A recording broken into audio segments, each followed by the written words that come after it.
Welcome back to the channel HardReset.Info. In this video, I'll show you how to set up parental controls in ChatGPT. Let's open ChatGPT on your phone and now open menu in the top left and now tap your profile icon in the top right corner of your screen. Now scroll to app settings and select parental controls.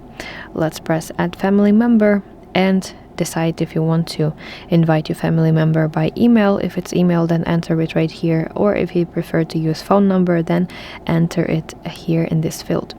Then decide this person is my parent or my child, and then press send button right here in the top right corner of your screen.